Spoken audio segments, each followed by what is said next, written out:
Computer-generated dreamland is a computer-generated dream. Hello everyone, Brother Eric Nelson here. Glad to have you with us today. Today this is a very short video where I have decided to profile the late astronaut Alan Bean. And I invite you to listen to this man in his own words, and you decide for yourself, or rather ask yourself the question, did this guy really walk on the moon? I'm not picking on astronaut Alan Bean per se, but I think his profile, like many others, represents an interesting microcosm as to how the world really functions. If you haven't figured it out yet, the world functions on a foundation of lies, all in order to brainwash the sheeple masses.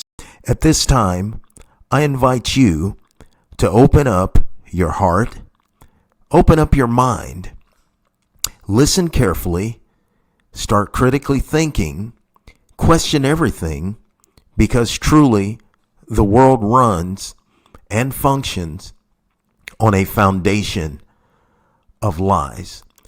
Again, thank you for tuning in today, my friends, and enjoy the rest of the video.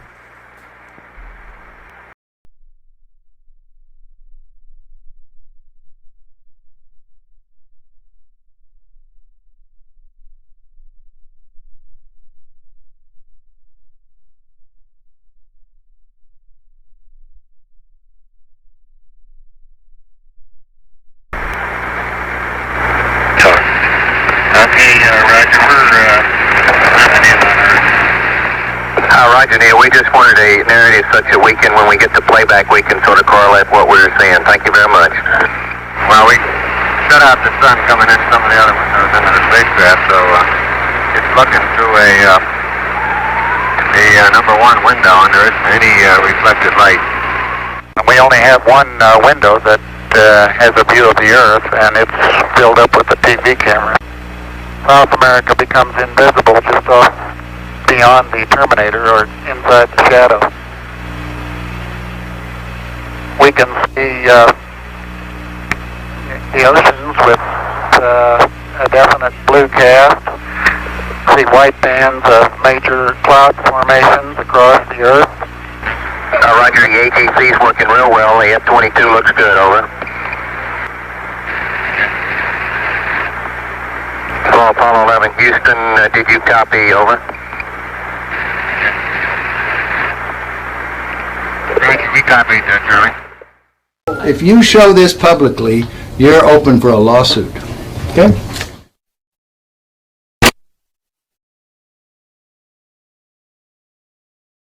What was the temperature like in the spacecraft on the moon? Well, the lunar module that was the vehicle that we landed on the moon, it was just like this room we're sitting in here right now. We had a thermostat, and it worked a little different than the air conditioning in a house or a building. However, it had the same effect. So if it was too hot, we moved it up a little cooler, and so we could get just the right temperature we wanted. Now, when we put on our spacesuits and closed them up, then we had a backpack on, and in that back was essentially an air conditioner too, a different kind, a kind that would work in a vacuum, and then we could keep our suits the right temperature, because human beings, even though we've got a lot of good capabilities, you know, our brains are amazing, our eyes are amazing, we don't perform well if we're not within a really narrow temperature band. If we get too hot, we sweat, we don't do well. If we get too cold, we shiver and we don't do well. So it's important for human beings to have temperature control, and of course we do that on Earth real well. If the LEM didn't have climate control, and had air in it, would it be hot or cold without the climate control? If you just took a lunar module, and well, let's take the climate control and it fails. All right, what happens then, you've got air setting there, it's 70 degrees. If the lunar module is setting in the sun, which it always is, then slowly but surely that temperature inside is going to go up to 250 degrees Fahrenheit. Now, you ain't going to make it. because you're going to cook long before that. What powered the air conditioning? What powered the air? Batteries.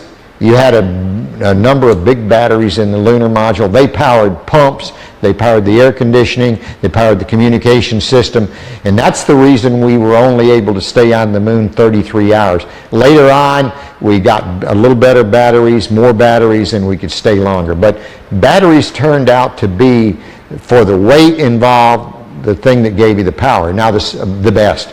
Now the command module, which had to last from the moon and back 10, 12 days, then batteries would have been too heavy. And so we used fuel cells there, which took hydrogen and oxygen and put them together and made electricity. So it depends on, like in a car, you wouldn't want a fuel cell now because a battery can do the job. But if you were trying to replace the engine, maybe you could use some fuel cells to drive the motors. It'd be too expensive now, but maybe someday. What was the power of the engine that descended to the moon? The rocket engine? Yeah. The rocket engine that we used to descend to the moon was a very simple rocket engine. It operated at low pressure so that it was like running your car at 30 miles an hour, not running your car like a race car. The engines we used to launch from Earth was like running your car at race car speeds, you know, so everything had to be just right. But we were interested in safety paramount right there. We didn't have last minute checks we could do. We only had one engine, it couldn't fail, so it ran at lower pressure, and when you were in it, you couldn't hear it in the vacuum of space. Any ill effects from the Van Allen radiation belts? No, now I'm not sure we went far enough out to encounter the Van Allen radiation belt. Maybe we did. Beginning at an altitude of 1,000 miles and extending an additional 25,000 miles, lay lethal bands of radiation called the Van Allen radiation belts. Every space mission in history with humans on board, from both the United States and Soviet Union, from the first in 1961 to the present, has been well below this deadly radiation field. Mercury, Gemini, Soyuz, Skylab, the Space Shuttle, all maintained altitudes well below 1,000 miles. All except Apollo.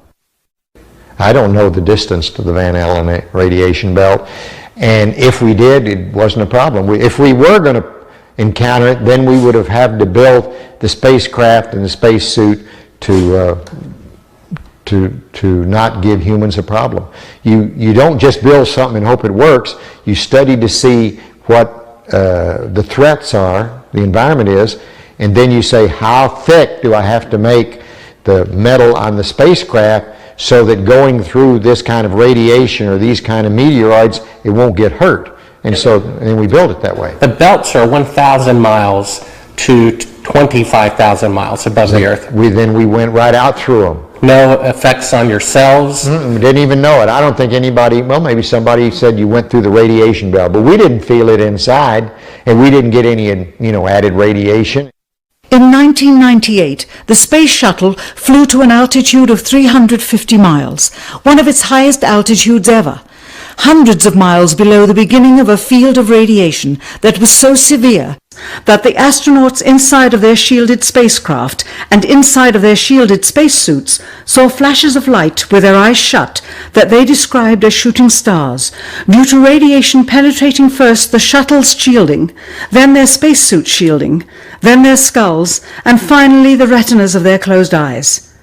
As a result, CNN issued the following report noting NASA's unpredicted surprise.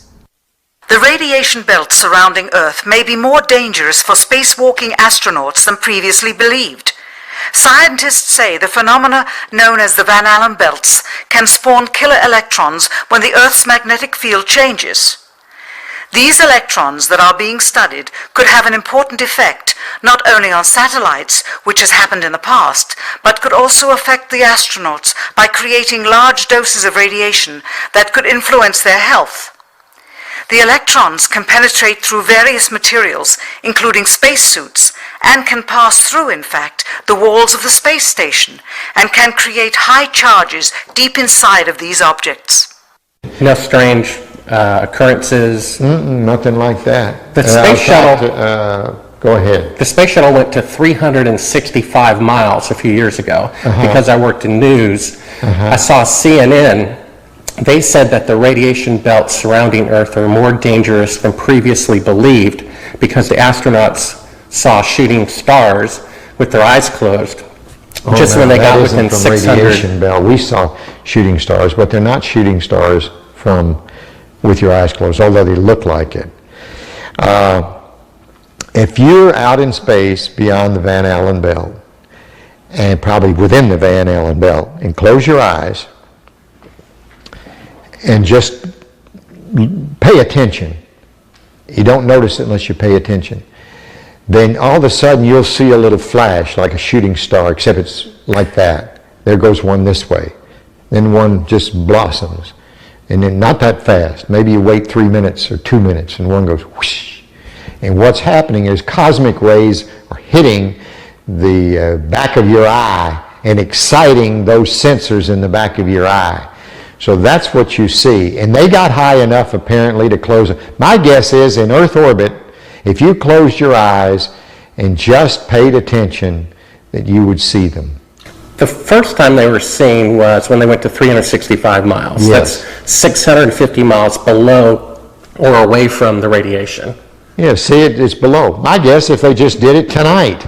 But see, if you're just going to sleep or closing your eyes or it's dark, you don't notice them. But if you'll close your eyes and pay attention, which we had an experiment to do, by the way, then you see them whistling by. Not on our mission, by the way, they hadn't been discovered yet. I saw them one day on the moon. It wasn't dark, and it was kind of dark, and I saw this flash of light, and it looked like it was on the moon, but really it wasn't. It was a flash of light in my eye. Where were you when the Apollo 1 fire happened? Apollo 1 fire, I was in my office at the Johnson Space Center. It was about 6 in the evening. I was working late there at my desk. I got a phone call, and a voice on the other end said their name, and I said, okay. They said, I knew who it was. It was the flight director or someone down at the Cape during the test, and he said, we've lost the Apollo 1 crew. We think we've lost the Apollo 1 crew. I said, well, where are they? Have you ever read the congressional report on that? Sure. They considered it, at that point, that it would be extremely difficult to go to the moon within 2.5 years from that point. We did. We thought it would be. But so what big change happened to make it possible? Well, once again, with what we knew at that time, it looked like that would be difficult. But we started out on the journey anyway, and as we started on the journey, we found ways to shorten it. For example, we had a lot more flights planned prior to landing on the moon than we actually did. For example, testing the Saturn V. George Miller, one of the smart guys up there in headquarters, said, we're going to test, we've tested on the ground the S4B and the S1 and the S2 sorta. We're going to put them all together and test them all at once because we've run out of time and we want to get to the moon by the end of the decade. And people thought that was a crazy idea. People said, no way, it's too many unknowns. We couldn't possibly do that. There's no way, and George Miller kept saying, if we want to get to the moon by the end of the decade, we're going to have to do this. And I can remember when that was proposed, I thought it was a real crazy idea, not very good idea. Looking back, it was a great idea. Now, Von Braun might have been in favor of it or he might not, but I'm sure if we asked him after it was all done, he would have said, what a great idea. We never thought of that when it began, and that compressed maybe the flight schedule by a whole year, or maybe 8 months or something like that. We did a lot of that. We had a goal to get to the moon by the end of the decade, and we were trying to do it. That doesn't mean we were being careless, but it meant we were doing everything we possibly could to make that goal that President Kennedy set for us. And we did, in fact, make it. Now, you mentioned the guys who thought we didn't go to the moon. This must be what you're talking about? What? We found that. I guess you're familiar with the Fox special. Oh, yeah, I'm familiar with it. I watched it, yes. It's a good, it's a money-making thing. They don't have the landing legs extended. You know why? it won't hold the lunar module up on Earth. But that's not, those landing legs aren't extended. But, you know, this is some, you know, guys stand around saying, how can I make some money and make a movie? Well, I can make porno. That's good. I'm a filmmaker, and I've been in the business about 15 years, and I've been asked even to testify in court as to the authenticity of footage. And I saw this footage. It's dated by an atomic clock 3 days into the flight. All the astronauts are identified, and they're there putting the transparency over the window. They're clearly pretending to be halfway to the moon when they're not halfway to the moon. That is bullshit. I don't care what you say. I went to the moon and back, and everyone that's a scientist knows it. Now, if you want to not believe it, it's okay, you know? It's okay. It's a better story. It just happens to be a lie, that's all. Would you swear to on the Bible that you walked on the moon? I'm not going to do it because I'll do it over here. I won't do it on your camera. Well, why not? Because it just isn't an appropriate thing to do. Well, but you're an asshole to do that. You're the same guys, just different guys that did the other person I told you about. well, would you put your hand on, if you walked on the moon, here's the opportunity to set the record straight, to put your left hand on the Bible, Left hand. raise your right hand, Okay. and you realize this can be used as a video deposition in the future, and if you lie, you'll be guilty of perjury. I understand that. Okay, say your name. My name is Alan Bean. I swear to God and affirm, I swear to God and affirm, under penalty of perjury, under penalty of perjury, treason. Treason? No, not treason. Treason has nothing to do with it. Let me rephrase this and say, I've got my hand on the Bible. I went to the moon. I walked on the moon. All the other people that you think are people that NASA says went to the moon and walked on the moon go to the moon and walk on the moon. You won't say under penalty of treason. What's treasonous? That's doing something fraudulent to the taxpayers. That's crap. Well, what That about isn't treason. under penalty of eternal damnation? Under penalty of eternal damnation. And under penalty of treason? Treason is when you sell out your country. Well, if you used $135 billion to not go to the moon. That's still not treason. Treason is if you tell secrets to another thing. I've said enough. Now, you can use that and say, well, you didn't say something else. No. I know how people are. It's okay. Well, take your stuff and get the fuck out. I've asked 6 other astronauts if they would swear on the Bible, and they refused to do it. Neil Armstrong refused to do it. He just thinks, I know that. I know they do. Now, do you believe in God? Do I? Yeah. Pretty much. I wouldn't swear on the Bible if I didn't believe it. But it doesn't make any difference. You don't change it like you want. Take your stuff and go, guys. Why don't you? When you looked up at the sky, could you actually see the stars and the solar corona in spite of the glare? Course was black, but it had sort of a velvet sheen to it. Because you can see, because you can see the stars. Oh yeah, you know, and pretty much all the time you can see the stars. It's an unfathomable blackness, like with a texture you feel like you could stick your hand into. And that when I look out at the stars and I see, so many stars and planets, and it's the darkest black you can imagine. See stars if we're on the dark side of Earth and planets. The sky is a deep black when viewed from the moon, as it is when viewed from cislunar space, the space between the Earth and the moon. The Earth is the only visible object other than the sun that can be seen. Since the moon has no atmosphere, then a daytime picture, if you're there in the daytime of the moon, you see a full night sky of stars, even with the sun in the sky as well. We were never able to see stars from the lunar surface or on the daylight side of the moon by eye without looking through the optics. The thing about Carl Sagan, billions of there really are billions and billions of stars, and you can see them. In fact, they're so numerous, it's very difficult to pick out the constellations you and I see here on the ground. It's not a black void. I mean, it's black, but there's all kinds of little polka dots. There's all the stars there, and the cool thing is about it, you can see it during the day. Yeah, you can, and there's more than stars. You can see planets. You can see moons. You see the gas Magellan clouds of yeah, the yeah, Milky you Way see galaxy. the Magellanic Cloud and see the zodiacal light. Whoa. Of course, was black. There are billions and billions of stars, and you can see them. It's an unfathomable blackness. See stars if we're on the dark side of Earth and planet. I don't remember seeing any. Pretty much all the time you can see the stars. Never able to see stars from the lunar surface or on the daylight side. Of course, was black. There are billions and billions of stars, and you can see them. It's an unfathomable blackness. See stars if we're on the dark side of Earth and planets. Pretty much all the time you can see the stars. Never able to see stars from the lunar surface or on the daylight side. Billions and billions of stars, and you can see them. The zodiacal light. Whoa. The sky is deep black. It's the darkest black you can imagine. Of course, was black. There are billions and billions of stars, and you can see them. It's an unfathomable blackness. See stars if we're on the dark side of Earth and planets. Texture you feel like you could stick your hand into. Pretty much all the time you can see the stars. Never able to see stars from the lunar surface or on the daylight side. Of course, was black. There are billions and billions of stars, and you can see them. It's an unfathomable blackness. See stars if we're on the dark side of Earth and planets. I don't remember seeing any.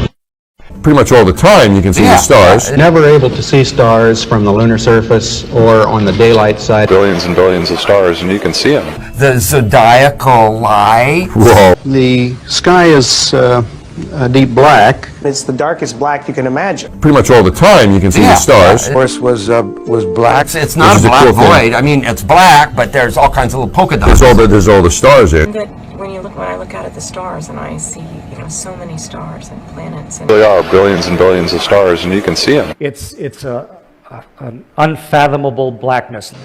See stars if we're on the dark side of Earth and planets.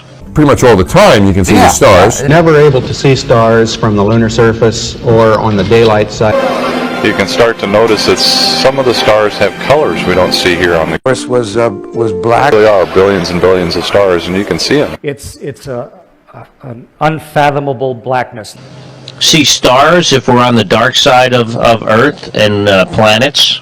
Texture you feel like you could stick your hand into. Pretty much all the time you can see the stars. Never able to see stars from the lunar surface or on the daylight side. I see, so many stars and planets. And Billions and billions of stars, and you can see them. The zodiacal light. Whoa. The sky is deep black. It's the darkest black you can imagine.